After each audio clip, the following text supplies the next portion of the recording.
Brutus was the kind of dog people noticed before they noticed anything else. His size alone could make a grown man freeze, broad shoulders like a small bear, thick fur that made him look even larger, and eyes that carried a deep, unreadable sadness. He lived at the edge of a quiet neighborhood with his elderly owner, Mrs. Carter, who was kind but fragile, barely strong enough to hold the leash of such a massive creature. Whenever Brutus stepped outside, people pulled their children close, whispered warnings, and crossed the street as if a storm cloud had suddenly appeared. No one bothered to ask why he barked so loudly or why he tensed whenever someone came too near. They assumed the worst, choosing fear over understanding. But the truth behind his intimidating appearance was something none of them knew not yet. Every morning, the sun would rise slowly over the houses, painting the sky gold, and Brutus would sit beside Mrs. Carter as she watered her plants. He watched the world with an alertness that made him look dangerous, though all he felt inside was confusion. He didn't understand why people jumped when he barked or why children ran the moment he stood up. His heart carried memories. He never asked for memories of a time before Mrs. Carter, when life was anything but gentle. Back then, he had learned that loud voices meant harm, fast footsteps meant danger, and a raised hand meant pain. Even though years had passed, those lessons lived deep inside him like shadows that refused to fade. And whenever someone new approached, those shadows woke up. The neighbors didn't see any of this. They only saw a dog that looked like he could knock down a door if he wanted to. Rumors began spreading about how Brutus once snapped at someone, though no one could prove it. Another rumor claimed he had bitten a delivery man, even though the delivery man had never actually said such a thing. Fear grew like weeds, fed by imagination rather than truth. Children dared each other to walk past the house. Adults muttered complaints about safety. Even dog lovers avoided him. And through all of this, Brutus simply stayed near the fence, watching the world that feared him for reasons he didn't understand. Mrs. Carter, who had rescued Brutus years ago, knew the truth. She had seen his trembling body the day she found him behind an abandoned building, his ribs showing and his spirit crushed. She knew that inside that enormous body lived a heart that was still scared like a puppy's, but age had caught up to her. She walked slower, her hands shook more often, and she could no longer take Brutus for long walks like she used to. Brutus sensed her weakness and stayed close, trying to protect her in the only way he knew, by barking loudly at anything unfamiliar. He believed that barking kept danger away, but the neighborhood saw it as proof that he was aggressive. One chilly morning, a moving truck pulled up next door, and a new neighbor arrived, a young man named Ethan. He unpacked boxes while the neighborhood children warned him not to go near that scary dog. Ethan simply smiled and nodded, but something about the way they spoke made him curious. Later that day, while Ethan sat on his porch with a cup of coffee, he noticed Brutus sitting under a tree, staring at him with those heavy, sorrowful eyes. There was no growl, no bark, no threatening movement, just observing. Ethan didn't wave or speak. He simply returned the look with quiet interest, and for a brief moment, it seemed like Brutus softened, almost as if he appreciated not being judged at first sight. But later, that afternoon, when the mailman walked by too quickly, Brutus barked loudly, jumping against the fence. The sound echoed through the street like a clap of thunder, and the mailman flinched. A couple walking their dog hurried away, shaking their heads. Kids at the corner shouted, "See, he's dangerous." Ethan watched the scene unfold, but instead of feeling frightened, he felt something else: concern. He noticed something the others didn't. Brutus barked only when someone moved suddenly or too close. It wasn't aggression. It was fear disguised as strength. Ethan saw it in the way the dog's ears dropped afterward, the way his tail lowered, the way he stepped back from the fence as if he regretted making noise. That evening, as the sun dipped behind the houses, Ethan saw Mrs. Carter struggling to lift a bag of soil from her porch. Before he could go help, Brutus did something surprising. He nudged her gently, almost guiding her hand away from the heavy bag. When she stumbled slightly, he barked loudly, not at her, but as if calling for help. The neighborhood misread the moment once again. A woman shouted from across the street, telling Mrs. Carter to be careful before that beast knocks you down. Ethan, watching closely, realized Brutus wasn't attacking, he was worried. Everything about the situation told a different story than the one people had created in their minds. Later, that night, Ethan stood by the window, thinking about the giant dog who lived next door. There was something unspoken in Brutus's eyes, a loneliness, a longing for connection, maybe even love. But fear built thick walls around him, walls that everyone assumed were made of anger. Ethan wondered how much pain the dog must have carried to behave this way. He wondered what kind of past could turn a gentle heart into a creature that everyone misunderstood. Something inside Ethan stirred a quiet urge to understand the dog that everyone else avoided. And though he didn't know it yet, this small spark of curiosity would grow into a bond that would change both their lives in ways no one expected. Over the next few days, Ethan found himself paying more attention to Brutus than he expected, not because he feared him like everyone else, but because there was something in the dog's behavior that felt unusual, something that didn't match the frightening stories people whispered. Each morning, after settling into his new home, Ethan would sit on his porch with a warm cup of coffee and watch the neighborhood come to life. Children rushed toward the school bus, parents hurried to work, and joggers passed by with confident strides. But the moment someone walked close to Mrs. Carter's yard, Brutus would stand stiffly, his ears raised, his chest expanding as he let out a deep bark that echoed across the street. People thought he wanted to attack, but Ethan noticed something different. Brutus's tail was tucked low. His body leaned slightly backward instead of forward, and the moment the person passed, he would retreat to the far corner as if ashamed. Ethan had owned dogs before, friendly ones, playful ones, and even one that had suffered trauma, and he recognized the signs. This wasn't an aggressive dog. This was a scared one pretending to be brave. One afternoon, as sunlight filtered through the trees and cast soft shadows over the yard, something happened that shook Ethan even more. Mrs. Carter was watering her roses, moving slowly with her cane in one hand and the small metal watering can in the other. Brutus stayed near her, pacing nervously the way he always did when she walked. Ethan watched casually at first, thinking the old woman and her giant dog made a strange but sweet pair. But then, out of nowhere, Mrs. Carter slipped on a small patch of wet pavement. The watering can flew from her hand, and she collapsed onto the grass with a cry. Before Ethan could react, Brutus let out a deafening bark and rushed toward her. His huge body hovered protectively, and he nudged her shoulder with frantic desperation. From a distance, it looked violent, wild, alarming. A neighbor screamed. Someone across the street shouted, "He's attacking her." Ethan felt his heart jump, but he focused carefully on that he was seeing Brutus's paws stayed off her body. His nose moved under her arm, trying to help her sit up. His tail was low, and his entire stance was filled with panic, not anger.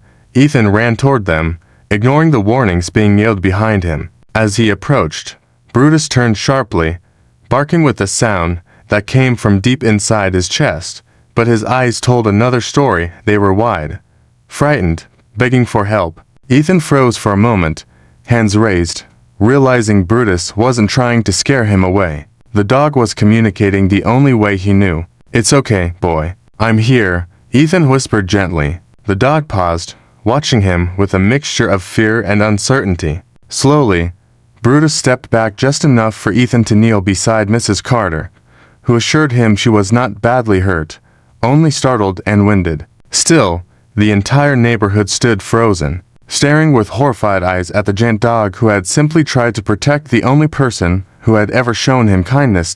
After helping Mrs. Carter back to her porch, Ethan looked for Brutus and saw him sitting on the far side of the yard, head hung low, ears drooped. It almost looked like he believed he had done something wrong, as if the frightened reactions of people confirmed a fear he had carried for years, that he would always be seen as dangerous, no matter how hard he tried. That moment touched something deep inside Ethan. He felt a strange pull, a desire to understand the truth about this misunderstood creature. Later, that evening, when he visited Mrs. Carter to check on her, she opened the door slowly, grateful but embarrassed by the attention. She invited him inside, and, after a long pause, told him something that made everything click together. She explained that Brutus wasn't born aggressive. He wasn't born scared either. He had once been a cheerful, trusting puppy belonging to a family who treated him well in the beginning. But over time, that family grew impatient, careless, and eventually violent. Brutus had learned that being touched meant pain, that hands reaching out meant punishment, and that loud voices meant danger. When he grew too big for their liking, they abandoned him behind an old warehouse with a chain still locked around his neck. No one knew how long he survived on his own until Mrs. Carter found him one rainy evening, trembling and starving, too weak to walk. She took him in, fed him, washed him, and gave him a second chance at life. But the memories had carved deep marks inside him, ones that healing alone couldn't erase. "He barks because he's scared," she said softly, her voice shaking. "Not because he wants to hurt anyone. He's never hurt me. Never." Hearing the truth made Ethan see Brutus differently, not as a gentle dog with a loud bark, but as a living being who carried silent trauma every day. For the first time, Ethan noticed the small details others missed. How Brutus flinched when someone raised their hands too quickly, how he avoided direct touch, how he sat near the fence but never leaned against it, as if he feared being trapped again. The world saw a monster, but Ethan saw scars that didn't show on the outside. The next morning, Ethan returned to his porch with a new mindset. Instead of simply watching Brutus from a distance, he greeted him softly, calling his name with a warm tone. Brutus looked up, confused at first, then slowly wagged his tail once before going still again, unsure whether it was safe to show trust. That tiny wag, the smallest one Ethan had ever seen, felt like a breakthrough. It was in that moment Ethan realized something powerful. The dog didn't need fear. He needed patience, and someone willing to give him the chance nobody else had offered. That day, Ethan made a quiet promise to himself. He would try to understand Brutus. He would try to reach the gentle heart buried beneath years of fear. He didn't know how long it would take or what challenges would come. But he knew one thing with absolute certainty: the gentle dog everyone feared had a story waiting to be uncovered. And he was finally ready to listen.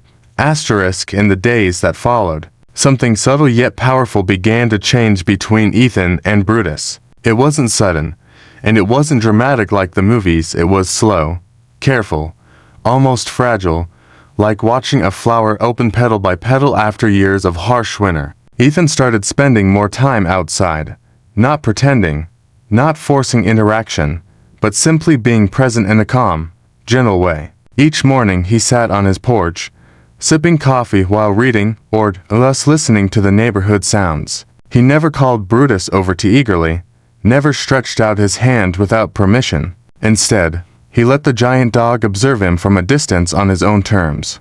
Brutus would stand near the fence, ears tilted forward, watching Ethan the way a lost child might watch a stranger who seems safe but unfamiliar. There was curiosity in his posture, but also hesitation so deep it seemed to weigh down his whole body. Ethan could tell the dog wanted something: connection, comfort, reassurance, but he had no idea how to ask for it. Trauma had stolen that language from him long ago, but Ethan was patient. Every afternoon, he quietly placed a small treat on a flat stone near the fence. He didn't stand there waiting for Brutus to take it. He didn't talk or stare or signal. He simply placed the treat down, walked away, and continued with whatever he was doing. The first day, Brutus didn't go near it until sunset. The second day, he waited until twilight. The third day, he came closer when Ethan wasn't looking, sniffed the treat, but backed away when a car door slammed somewhere down the street.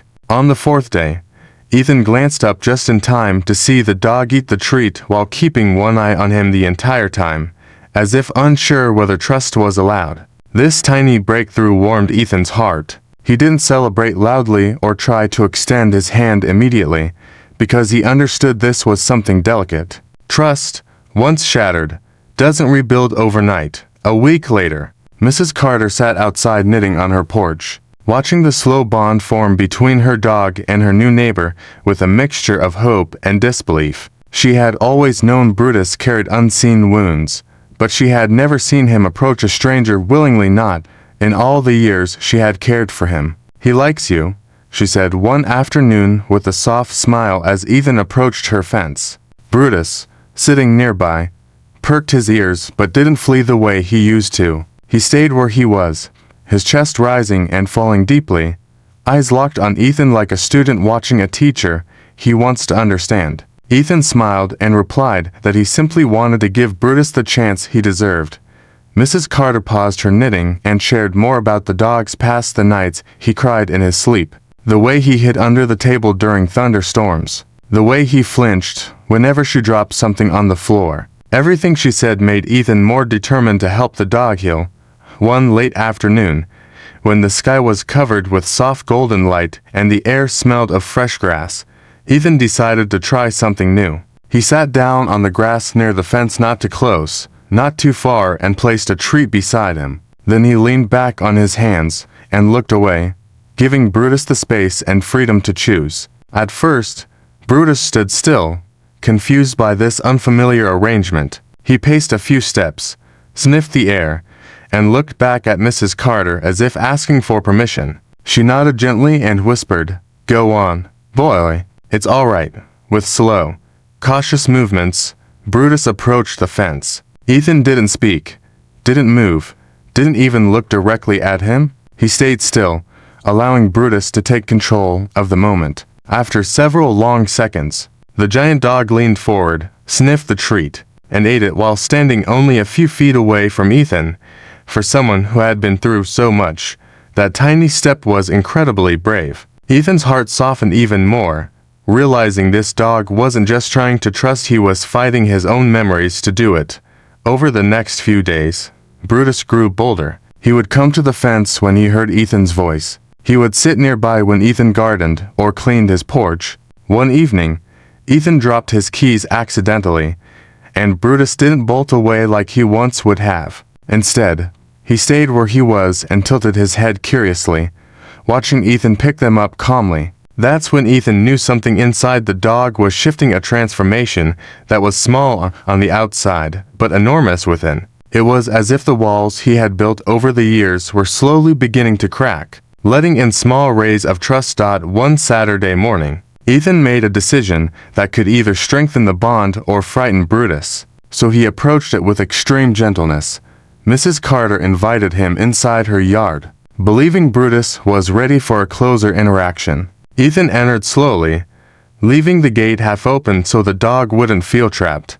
Brutus noticed immediately, his muscles stiffening and his breath pacing faster. Ethan stopped several feet away and crouched down, making himself small and non-threatening. He spoke in a soft, rhythmic voice, telling Brutus he wasn't there to hurt him, that he just wanted to be his friend. The dog's ears twitched. He sniffed the air, lowering his head slightly. His tail moved just a little, not a full wag, but enough to show he wasn't terrified. Then came a moment Ethan would never forget. Brutus took a single step toward him, then another, and another. He moved with the slow caution of someone walking through memories they didn't want to relive, but he didn't turn away. When he was finally close enough to touch, Ethan didn't reach out. Instead, he waited. Brutus sniffed his shirt, then his arm, then his hands. His warm breath touched Ethan's skin, and Ethan felt a deep surge of emotion. After what felt like an eternity, Brutus sat down, not right beside Ethan, but close enough that their presence blended in quiet understanding. It was the dog's way of saying, "I'm trying." And for Ethan, that was more than enough. At that moment, he realized something extraordinary. This was the beginning of a bond no one had believed possible. The giant dog everyone feared was slowly showing his true self, and Ethan was the first person, after years of pain, that Brutus had chosen to trust. The day everything changed began quietly, with a gentle breeze moving through the trees and a warm sunlight that made the whole neighborhood feel calm, as if the world itself was preparing for something important. Ethan had grown used to seeing Brutus watching him from the fence each morning, and in return, he made sure to offer the dog small signs of safety, soft words, slow movements, and the kind of patience most people never bothered to give him. Brutus had started meeting him halfway in little ways. He no longer flinched when Ethan stepped outside, He no longer hid when Ethan spoke, and he even rested near the fence sometimes just to be close. This slow transformation gave Ethan an idea, a brave but gentle one. He wanted to try something Brutus had probably not experienced since he was a tiny puppy. He wanted to give him a hug, not a forceful one or a sudden one, but a quiet, comforting embrace that might help the dog understand that not all touch meant fear. But Ethan knew he needed the right moment, one when Brutus was calm, curious, and ready to trust a little more. That moment came one golden afternoon when Mrs. Carter invited Ethan inside her yard. Believing Brutus was finally prepared to take the next step, Ethan entered through the gate carefully, his body relaxed, his hands open and visible, his voice soft as he greeted the giant dog.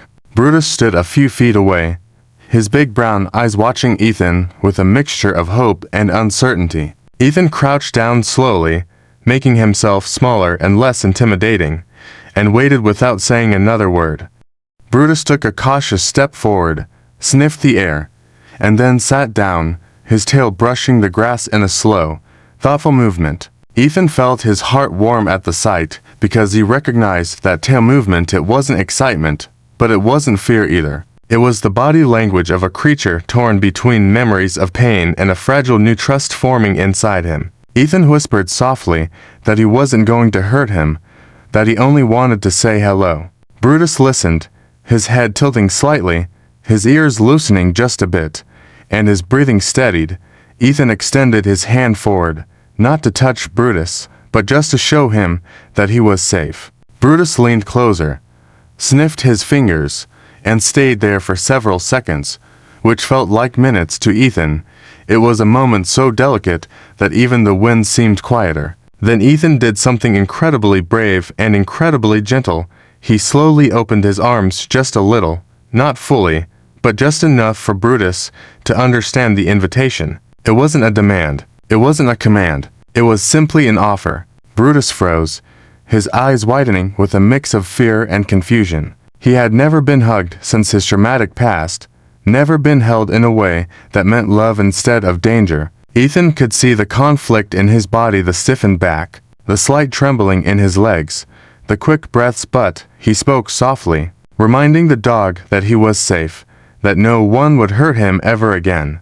Seconds passed, and those seconds felt like an entire world unfolding. Then Brutus did something no one expected. Instead of backing away like he always had, he took a step forward. His giant body moved slowly toward Ethan until he was right in front of him. Ethan didn't move fast. He simply placed his arms loosely around Brutus's neck, offering warmth rather than control. For a moment, Brutus stood completely still, his breath warm against Ethan's shoulder, his eyes blinking in confusion as if he couldn't understand what was happening. And then, almost as if a heavy door inside his heart finally opened, Brutus lowered his massive head into Ethan's chest and leaned all his weight into him. It wasn't just a hug, it was surrender. It was release. It was years of fear melting into a single moment of trust. Ethan felt the dog's weight, felt his trembling muscles, felt his heartbeat racing with emotion, and he whispered softly that everything was all right,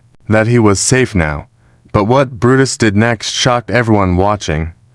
Mrs. Carter gasped softly, her hand covering her mouth as she saw something she had never seen before. Brutus didn't just accept the hug, he collapsed gently into Ethan's lap, curling his giant body around him like a frightened child finally finding comfort after a long nightmare. He pressed his head deeper into Ethan's arms, letting out a long, shaky sound that wasn't a growl, wasn't a bark, wasn't even a whine. It was something emotional, something full of memories and relief. Tears filled Ethan's eyes as he held the trembling dog, feeling the fragile heart that had been locked away for so many years. Brutus was not just allowing the hug, he was asking for it. He was begging for love he had been denied for so long. Neighbors walking by stopped in their tracks. To kids who had always feared Brutus stood speechless at the gate. A woman across the street whispered, "Is that really the same dog?" Because the transformation was unbelievable. This was the same giant dog they had feared, the same dog they accused of being dangerous. And yet here he was, melting into a man's arms like a broken soul finally finding home. The moment was so powerful that even the wind seemed to hold still. Ethan stroked Brutus's fur gently, feeling the dog's body relax slowly, as if every muscle was letting go of years of tension. Mrs. Carter's eyes shined with tears because she knew what this meant. Brutus hadn't just accepted a hug, he had chosen Ethan. He had finally allowed someone to break through the walls he had built around his heart. In that long, emotional moment, something unspoken passed between them, a silent promise, a bond sealed not by ownership but by trust. Ethan realized that this hug wasn't just a breakthrough. It was the beginning of a transformation deeper than anyone in the neighborhood could ever imagine. And as Brutus lay in his arms, breathing softly, no one doubted anymore that something extraordinary had just happened. After that unforgettable hug, Ethan couldn't stop thinking about the look in Brutus's eyes, the mixture of fear, hope, and deep emotion that had poured out of the giant dog, as though something inside him had finally broken free. For hours afterward, Brutus stayed unusually close to Ethan, following him around the yard with soft steps, his head lowered not in fear, but in a strange, vulnerable calmness. It was as if the hug had unlocked a memory long buried beneath years of pain. Mrs. Carter watched them closely, tears gathering in her eyes, because she knew the real story behind the sudden emotional collapse Brutus had experienced. She invited Ethan into her living room and offered him tea, her hands trembling slightly as she began to share the truth she had never told anyone in full detail before, not even the neighbors, who demanded explanations whenever Brutus barked. She told him that Brutus had not simply been abandoned. He had been thrown away by people he trusted deeply, people he had once loved in the pure and unconditional way only dogs understand. When Brutus was a small puppy, barely old enough to walk steadily, he belonged to a family with 2 children who adored him at first. Those children hugged him every morning before school, wrapped their arms around his soft puppy body, let him sleep in their laps, and fed him treats as if he were a treasured part of their world. Back then, Brutus was playful, gentle, and full of light. He would wag his tail so fast that his whole body wiggled with joy. Hugging was his favorite thing, a sign that he was safe, wanted, and loved. But as he grew larger, everything changed. His size became a problem. The father of the family became irritated by how big he was getting, complaining that he took up too much space, that he was knocking things over, that he was too much work. The mother, overwhelmed with life stress, stopped allowing the children to play with him. They replaced affection with warnings.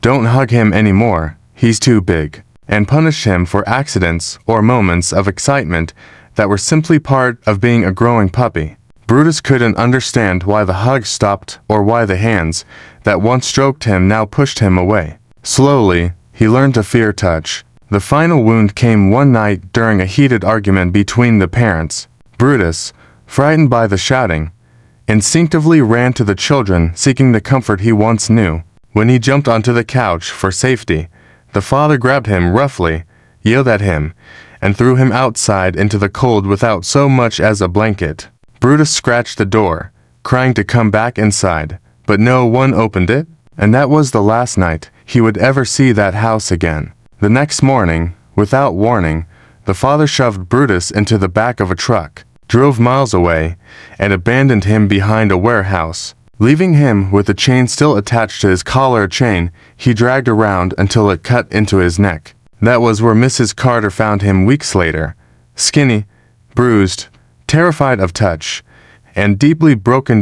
As Mrs. Carter shared this heartbreaking story, Ethan felt a heavy ache in his chest. Everything made sense now: the shaking, the defensive barking, the fear whenever someone stretched out a hand, the way Brutus froze whenever someone moved too quickly, and most of all, the overwhelming collapse into his arms when he attempted the hug.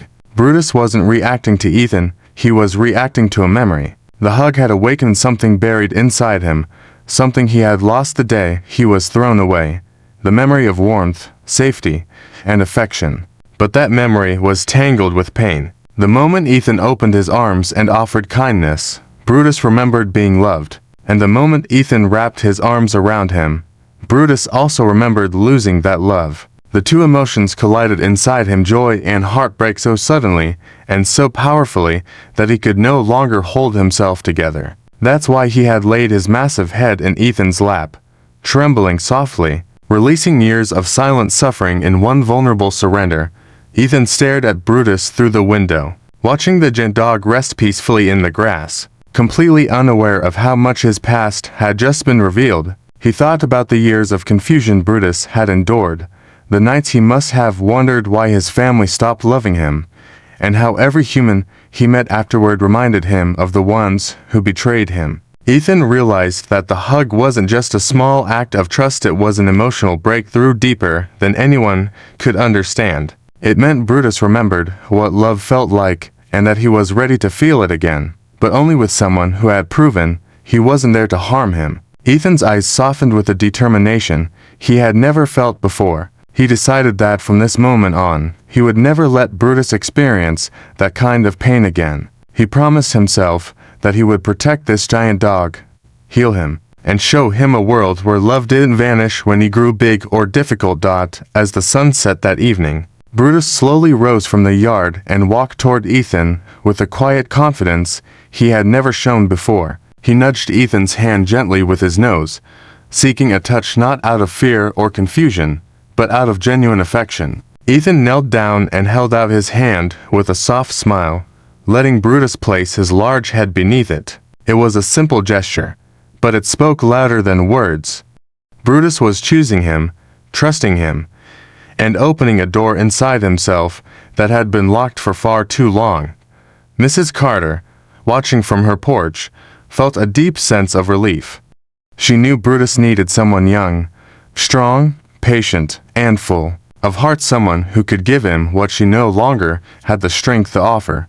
And as she watched the two connect under the fading light, she realized that the moment Brutus collapsed in Ethan's arms wasn't just a release of emotion, it was a sign that the dog had finally found the person he had been waiting for all these years. The days following Brutus's emotional breakthrough felt like watching a wounded soul slowly rediscover the world with new eyes, as if he had stepped into a life he never believed he would ever deserve. Brutus began waking up earlier, waiting near the fence with a gentle expectation, knowing Ethan would come outside soon. The giant dog's posture changed from stiff and defensive to relaxed and hopeful, his tail moving in slow, warm sweeps across the grass whenever he heard Ethan's footsteps.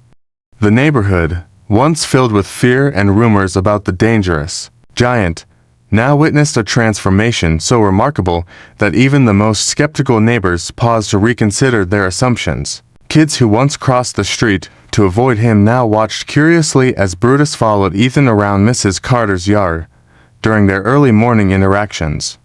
It wasn't long before the whispers of fear turned into surprised murmurs of disbelief. People couldn't understand how the same dog who used to bark wildly was now calmly walking beside Ethan with a confidence and gentleness that looked almost magical, as if someone had reached into his heart and turned on a light that had been dark for years. Ethan had become a daily part of Brutus's life, and the bond between them grew thicker and deeper with each passing moment. He spent hours teaching Brutus simple commands, using soft voice tones to build trust and slow gestures to ensure the dog never felt threatened. It amazed Ethan how quickly Brutus learned, not because he was obedient, but because he wanted to understand and please the one human who had shown him kindness without conditions. The first time Brutus lifted his paw willingly for a handshake, Mrs. Carter cried softly behind her porch railing. She whispered to herself that she had never imagined seeing him so open, so trusting, so ready to connect. Years of fear had weighed heavily on Brutus, but Ethan's presence washed those fears away. Bit by bit, like gentle waves smoothing sharp stones on a beach. Every day Brutus grew more confident. He stopped barking at passing mailmen. He stopped stiffening when someone new walked by. He even began sitting near the fence when children passed, watching them with curious, hopeful eyes, and the children, sensing the shift, waved instead of running. One sunny afternoon, something happened that proved Brutus's transformation wasn't just emotional, it was complete. A toddler from next door, barely steady on his feet, wandered too close to Brutus's yard while chasing a bouncing ball. The neighbors gasped, expecting Brutus to bark or retreat. But instead, the giant dog walked gently toward the child, sniffed the ball, and nudged it back to him with such care that everyone watching fell silent. The child giggled, completely unafraid, and reached out to touch Brutus's fur. Ethan held his breath for a moment, ready to intervene if Brutus froze or panicked, but something extraordinary happened instead. Brutus leaned forward and allowed the tiny hand to rest against his nose. It was such a calm, beautiful moment that a few people clapped softly, unable to believe what they were seeing. From that day on, the rumor shifted entirely. Instead of calling him dangerous, the neighbors began referring to him as the Gentle Giant, a title Brutus seemed to wear proudly. The children, who once feared him, now lingered near the fence, hoping to catch a glimpse of the massive dog who had finally learned to trust again. Mrs. Carter, seeing this transformation, knew deep in her heart that this was the moment she had feared and expected. Her health had been slowly declining, and she often worried about what would happen to Brutus if she grew too frail to care for him. But watching Ethan and Brutus side by side filled her with a sense of peace she had not felt in years. One evening, she invited Ethan inside for warm tea, her voice trembling with emotion as she confessed her worrying about the future. She told him how much she loved Brutus, how much he had healed her loneliness, and how scared she was that she could no longer offer him the life he deserved. Ethan listened quietly, his heart heavy yet steady, sensing the true meaning behind her words. She then asked him if he would consider becoming Brutus's official guardian, not because she wanted to let go, but because she wanted Brutus to have a future full of love, strength, and stability. Ethan was shocked at first, overwhelmed by the responsibility, but deeply touched at the thought that she trusted him enough to give him the most precious thing she had. Ethan agreed without hesitation.